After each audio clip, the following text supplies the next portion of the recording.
Hi, my name is Rick Araujo and I am a Christian author and teacher. I surveyed nearly 3,000 people over 10 years and asked them a simple question. Do you think the world is falling apart? What do you think most people said? Yep. 99% of them said yes. I wasn't sure, so I searched for a way to determine if that was true. I was looking for a statistic, matrix, or demographic that could prove whether the world was falling apart.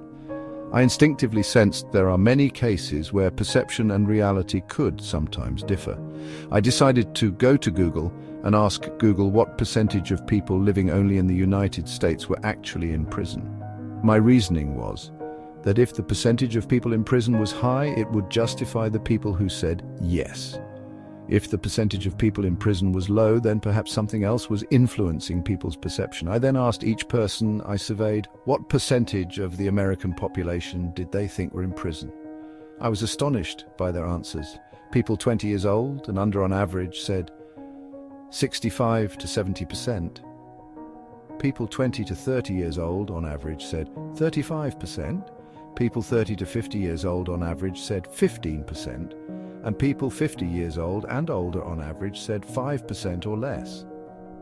Knowing the actual percentage of Americans in prison was far lower than what all of them answered, I could not wait to see their reaction to the truth.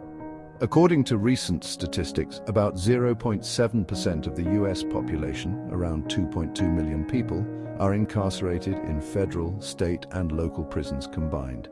I wish I'd taken a picture of each person's face as their jaws dropped to the floor when I told them the truth.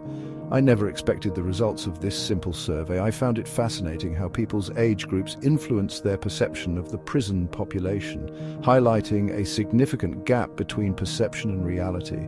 This stark contrast between perception and reality caused me to ask them a third question. Who altered your perception? Obviously, the truth was far lower than any of them guessed. The prevailing answers were the media, social media like TikTok, Facebook, and Instagram, and personal relationships. This survey is a powerful illustration of how our perceptions are shaped by external influences and how disconnected they can be from reality. I then posed a real-life example to help them see how their perceptions have been altered.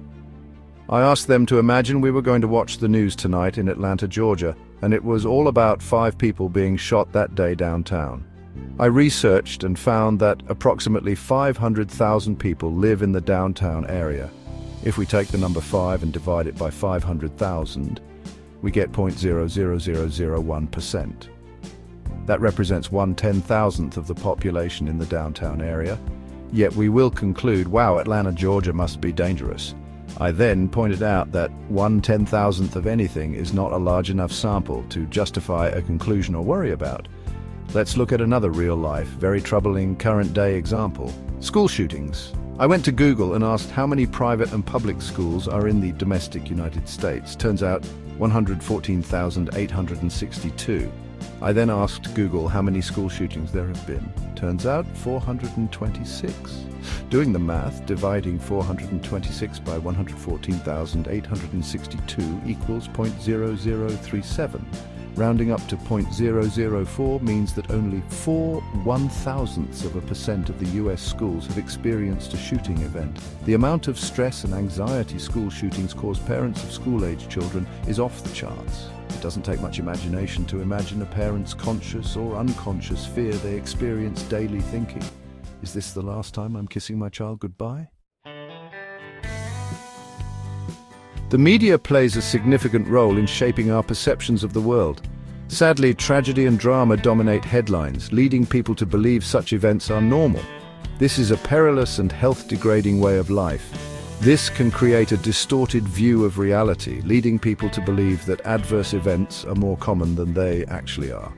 In my video, The Heart's Hidden Power, I demonstrated how the negative core beliefs we hold in our heart-brain are perpetrated by all types of media controlling our health and destiny.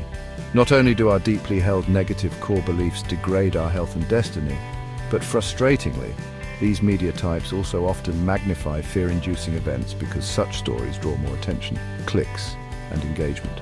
This creates a fear feedback loop where people overestimate the prevalence of adverse events and even causes people to ignore contradictory evidence. Anxiety about the world leads to increased news consumption, further fueling those fears.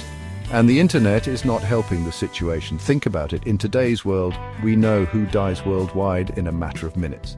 We really don't need to know who is dying all over the world. It is simply too overwhelming. I mentioned all the foundational information above to make this one major point. It's time to break free from the fear feedback loop. As great as negative core beliefs affect us, our immediate and more significant concern should be the health risks to our entire civilization. While it's essential to stay informed about global challenges, we must also celebrate progress and acknowledge the positive aspects of our world. As I mentioned in my The Heart's Hidden Power video, we now know that 93% of all mental and physical illnesses are a direct result of stress and anxiety.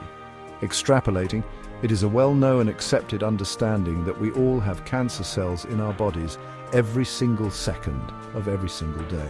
Yet when our immune system is functioning properly, these cancer cells don't get out of control. Conversely, when our immune system becomes weakened, the cancer cells can now flourish. This raises the question, what weakens our immune system? Yep, stress and anxiety. According to the American Cancer Society, there are 5,480 new cancer diagnoses each day.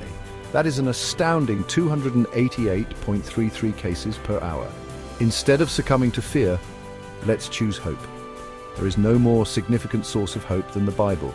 Let's challenge ourselves to seek out hope by entering into a relationship with Jesus, seeking positive news stories, engaging in constructive dialogue, and support organizations working to make the world a better place. By focusing on solutions and working together, we can create a brighter future for ourselves and generations to come. Remember, the world is not falling apart. By entering into a relationship with Jesus, we can shape the kind of world we want to live in. Practical applications 1.